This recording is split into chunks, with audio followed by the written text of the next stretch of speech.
Hi, I'm Cristine Rayner. This is my channel Mommingatmidnight. I plan to provide tips on parenting, homeschooling, therapy, and relationships.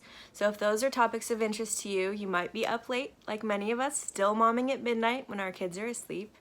And I welcome you to check out my channel and subscribe for multiple videos on those topics. Our topic today is homeschooling. I know so many people who want to pull their kids out of traditional public school because of the requirements that the schools are placing on kids due to COVID. So many parents don't want to make their kids wear masks all day long. They don't like the social distancing. They don't think they're going to get a good education that way. Whatever the reason may be that you want to pull your kids out of traditional public school, you might have come up against a couple different obstacles recently. The legislation for SB 98 has just gone through in California, which means that you can't enroll your child into a public charter school that offers homeschooling or independent study. That is requiring the school districts to hold on to all of those funds that normally would follow your student, your child, into another public school. This may be a roadblock for you, but that does not mean that you can't homeschool. It just means that you won't have the support and guidance of the charter schools. You won't have the funding that they often can provide. However, when you're homeschooling in California, you do have other options. One of those options is the traditional way to homeschool in California, which isn't even homeschooling according to the state, because the state will only allow you to file an affidavit, which means that you're opening up a private school in your own home. Now that sounds daunting, but it actually is very simple. It might take about 5 minutes for you to fill out the form and then send it in. Then the state doesn't bother you from there on out, except that you can be audited. Now, I've never heard of anybody being audited. That doesn't mean it can't happen. What your requirements are if you file a PSA is to keep attendance on your child, which often looks like a calendar where you just cross off the days where your child was sick or there's a holiday, and that's all that you need to do with regard to attendance. The other requirement for PSA accountability is for you to write down what it is your student is studying that year. You can find the state standards for your child online, and you can find that link in the description below. Many families feel that they might not have enough money to homeschool, but if you can figure out the child care portion of your day and who's going to be present and available while your child is either self-directed or learning online on a subscription program or doing workbooks or playing, as long as you have somebody there present with your child, you can get homeschooling done in between 1 and 3 hours a day. If you have a high school age student, it might take more time than a younger grade student. However, they tend to be a lot more self-directed or independent. That doesn't mean all of them are. Some of them are more challenging, especially if you're coming directly out of a traditional public school. You're going to have kids that avoid learning and refuse to learn and maybe don't take direction well from parents, but that can be helped quite a bit by spending a period of time de-schooling. Now that means something different than unschooling. That's a philosophy with which you allow your children to be more self-directed and interest-led. So basically, as a parent, you can provide resources and tools and facilitate your child's love of learning and passions and interests, and don't force them to sit down and learn anything. I do things eclectically. Everybody has their own way. I usually take a couple of days a week where we sit down and we do some actual sit-down work of schooling, where I'm directing some of the studies that are required for my daughter's grade level in different subjects. I like to do a lot of unit studies and blend things. I like to make it as fun and creative as possible. I try to intermingle some of her interests and passions together, and we get more quality learning out of a shorter period of time. The other days of the week, we're busy doing park days with friends, going to museums, seeing the world. Maybe we'll cook together. She'll learn how to cook as well as do math at the same time. We'll be creative with it. We can even count that for art. A lot of the things you do in a normal, natural day with a child are educational. You have to start seeing what it is your child is doing and understanding how that fits in the framework of learning. Learning and schooling are two separate things. Learning is something that you are driven to do because you want to do it. You tend to retain that information. Schooling means there's a lot of rules, there's more rigidity, there's expectations, there's a checklist of the things you must memorize or take a test on later. When you're homeschooling, you don't have to provide testing to your kids. If you want to test your kids, there are resources available for that. So many families think that they couldn't homeschool because they don't have the funds. Realistically, if you have access to homeschoolers in your area, such as through Facebook or Instagram, maybe even meetup.com, if you can connect with other homeschoolers in your area, they can give you pointers and tips. You have to learn what it is that would be the best life for your child to give them the most quality and value from their lives. They don't have to be busy 24/7.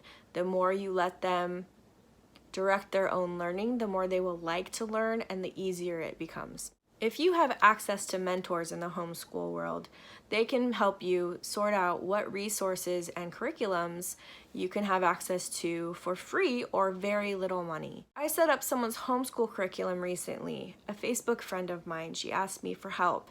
I joined her at her house and I was able to take a few hours to give her a bunch of resources, talk about what their needs and wants are, what her child's goals are in life, and we discussed a PSA, PSP, charter school options, independent study option. If you were capable of keeping your infant alive until they were 5 and needed to go to school, you're absolutely capable of homeschooling your child as well. You don't have to have a college degree. You don't have to be a teacher. You don't even have to directly teach your child if that's not what you want to do. If you have a budget for homeschooling, that is ideal because then you can pick and choose what sort of tutors or classes you might want to add to your homeschooling journey.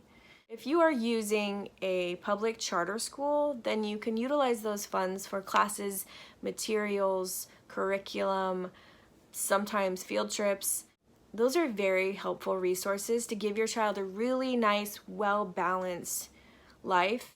If you're not part of a public charter school and you don't have those funds to use, figure out what kind of budget you do have.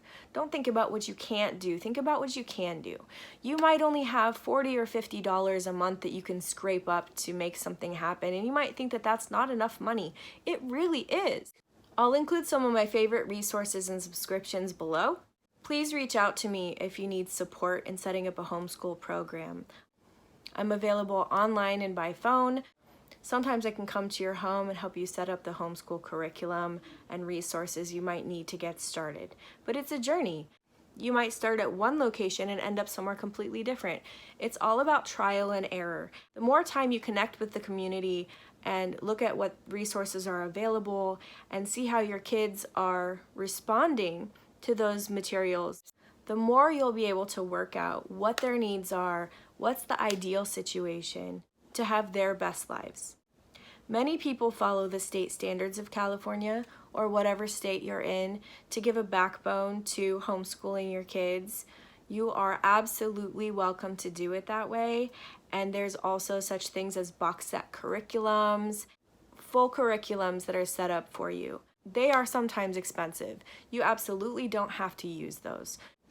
You can choose what you want your child to learn, what you want to teach, how you want to teach it, when you want to teach it, how much of one thing and how little of another. You do not have to go by what your experience was in public school. You do not have to go by what the public schools are doing at home. The whole point of homeschooling is that you get a say now. You get to choose what is right and wrong for your child and what's going to give them the most out of life. No one knows what their life is going to look like. No one knows how to prepare these kids for the future. In another 10 years, we don't know what the job market's going to look like. We don't know which things are going to be helpful or not helpful. There are a few things in my mind that are absolute. You want kids that have empathy, that can care for other people and have respect for others as well as themselves. You want to have kids that are capable of communicating with others. You want to have kids that love to learn, because no matter what life throws at you, no matter what types of jobs are available in the future or no longer available in the future, it doesn't matter if their job of choice is obsolete at some point. Because if you love to learn and you're always on a journey learning more things, then you're never obsolete. You're always capable of pivoting when you need to. You're always capable of finding something else and making it your own. We want kids that are fulfilled. We want kids that are resilient. We want kids that have the resources to be able to shift and pivot when life changes. I know what it's like to be a new homeschooler. I know how overwhelming that can be. It's like being dropped in the middle of the ocean, and it's so big and so freeing, and there's so much unknown and there's so much to learn. It's hard to keep yourself above water. I promise you, you will change your mind hundreds of times. You'll adapt when your child needs you to adapt. You'll change things probably every semester. I know I have. Every time I think I have something figured out, my daughter wants something different, or I realize there's a different resource that might work better for her, and as she ages and grows older, she needs different things. So believe in yourself. Try not to get overwhelmed. There is a lot to learn, but you're not going to do it wrong. There's no way to do it wrong. Some people feel there's not such a thing as getting behind in educating your children. However, if you're a person that believes that you have to be at a certain pace or at grade level, just know that there is plenty of access and plenty of time to make up for gaps.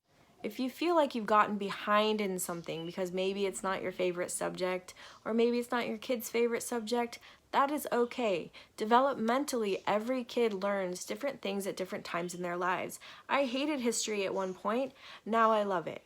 I didn't have any interest in politics until the last 2 years. Now that's all I'm doing, is really spending a lot of time trying to advocate for people and give people knowledge about what's going on so they can defend their rights. Everybody learns something at a different time in life. Maybe your kids are not developmentally ready to read a book every month. That's okay. Stick with the smaller books. Stick with stuff that they actually have interest in. You can offer music and CDs where they can read all the lyrics instead of having to read through chapter books that they maybe don't have interest in. Think outside the box. Get creative. Allow your kids to be creative. Talk about it together. It shouldn't be just parents making the choices. There should be a lot of questions and feedback and collaboration with your kids about what's working and what's not working. Where do you want to go to learn things? Did you try online classes? Did you like those? Does your child learn better when it's in person or online? Does your child learn better with males versus females? If you have more questions about those things, feel free to leave comments. I'd love to answer your questions, and maybe I'll do a video to answer them.